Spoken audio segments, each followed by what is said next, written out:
guys, so I started doubling into Zara perfumes and honestly I'm really enjoying it. I've slowly built my little collection. So far I have three. The first one is Tender Magnolia Day Collection '09. Nabili ko tong dalawa na to for like 1.5. Parang sale siya last December 2025. Yep.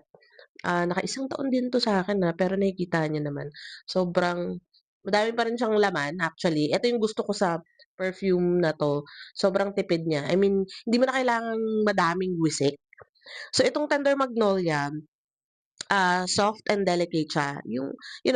It's like a fresh spring, super romantic and, comforting. Makes you feel light and happy. Parang gano'n ang atake niya. Yung Oriental Day naman, warm, cozy, with a subtle hint of spice, ganon.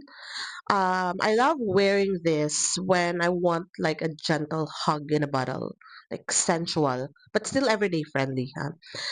Um, this one naman is yung latest ko, yung Fields at Nightfall Intense.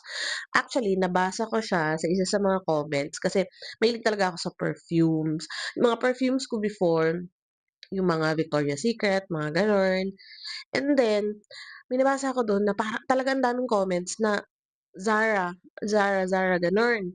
So, tinry ko muna siya dito. And then, nagkaroon ako ng, itong last December, yung close friend ko, nagkaroon kami ng parang, gift giving. So, may wish list kami and ito yung nilagay ko sa wish list ko, yung Fields at Nightfall Intense. Kasi ito yung maraming nakita kong comments na must try. So, yun, binigay naman ng ating generous friend. Thank you very much. Itong ano na 'to, oh my gosh, this one is deep, moody, mysterious, gano'n ang atake niya. Perfect siya for evenings or, when I just want to feel like a little more dramatic, gano'n. I'm really enjoying discovering my favorites slowly and honestly, it's kind of, exciting building my collection step by step kasi medyo hindi gano'n. If sa iba mura, pero para sa akin mahal na yung 1.5 or, 1K for a perfume, especially na work from home tayo, nasa bahay lang. But, yep, bihira ko lang 'tong gamitin, like if lalabas lang talaga ako kaya inabot din siya ng 1 year. And yeah, can't wait to get more and share them, with you all. Which one would you, try first?